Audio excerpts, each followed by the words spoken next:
La guitare omniprésente, on la retrouvera sur scène également alors. Oui, je pense que c'est un peu la mascotte, on va dire, de cet album, de cette tournée, ouais. Il y avait le M un peu comme ça, ce M un peu lumineux qui faisait la tournée d'avant. J'avais envie de trouver une autre mascotte, un autre emblème, entre guillemets, et puis le M, là, quelque part, j'ai choisi de signer, de faire ma signature pour ce logo-là. Chaque disque a son logo, entre guillemets.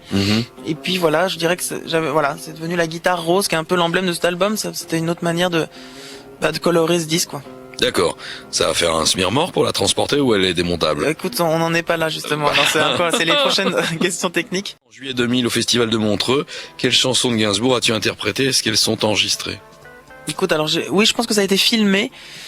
Et c'était Nazi Rock, bizarrement, qui est un morceau effectivement un peu, pas douteux de Gainsbourg, mais un peu plus provocateur comme ça. Et c'est vrai que c'est un peu délicat. Et je sais pas, en même temps, ce morceau me plaisait. Et je crois que je suis tellement fan de ce mec que je voulais pas toucher à ces grands morceaux. Pour moi, c'est un morceau plus anecdotique, bien qui en même temps a ce côté rock qui me permettait d'exprimer aussi mon côté guitare, quoi. Donc j'ai pu envoyer le bois, comme on dit. Envoyer le bois. Ça c'est une belle expression. Ça c'est bien. C'est pour toi que je l'ai fait. Merci. Et puis c'est vrai qu'il y avait comment s'appelle-t-il, un grand arrangeur américain.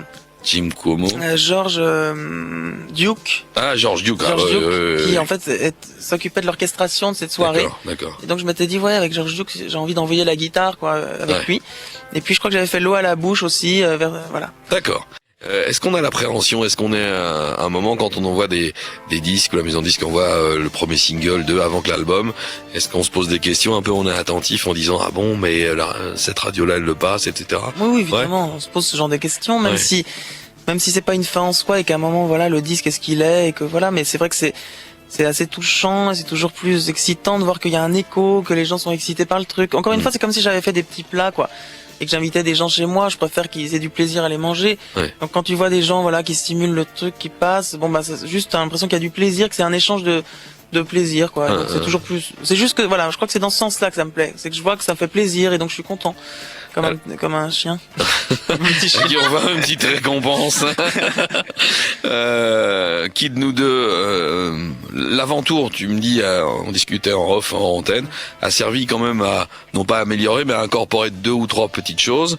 Et dans Kid Nous Deux, il y a un petit gimmick qui rappelle la mélodie. C'est Seb Martel qui l'a pondu un jour. Le petit gimmick instrumental, là. C'est vrai que c'est Seb qui l'a trouvé. Et puis ça amène, c'est toujours ces petites trouvailles, l'accumulation de ces trouvailles là qui font une chanson, quoi. Donc l'aventure a amené des petits gimmicks comme ça, des petits moments importants, C'est Martel qui viendra nous rejoindre tout à l'heure avec Vincent en violoncelle à partir de on va dire 22h50 quoi, dans 10-15 minutes à peu près. Seb Martel qui a eu le souvenir de sa vie qui s'en est parmi, il ouvrait pour Ben Harper hier, on va lui poser la question quand même tout à l'heure. Ça, c'est des grands souvenirs. En fin de compte, vous avez une similitude. Toi, t'avais ouvert pour Texas. D'un seul coup, c'est des grandes salles comme ça.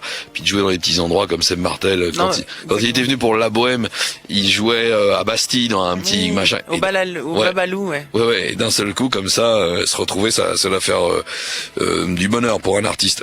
Sur le single, donc il y a un clip qui a été réalisé par qui? Tu me disais les gars qu'on fait Seven Nation Army des White Stripes, c'est ça? Exactement, qui s'appelle Alex et Martin, qu'on fait aussi tous les clips de Cassius et pas mal d'autres.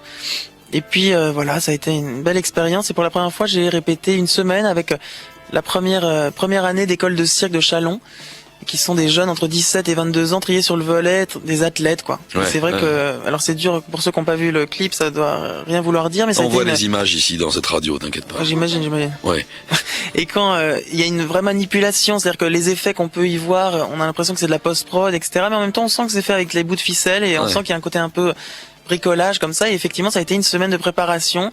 J'en dis pas plus, mais en tout cas c'était un beau moment à vivre aussi, c'est-à-dire qu'après le résultat est plutôt sympa et en plus la façon de l'avoir fait était vraiment très très humaine, quoi. On avait les larmes aux yeux à la fin. Moi je me suis attaché à ces gens-là, quoi. Ok, à découvrir sur nos postes de télévision bien sûr.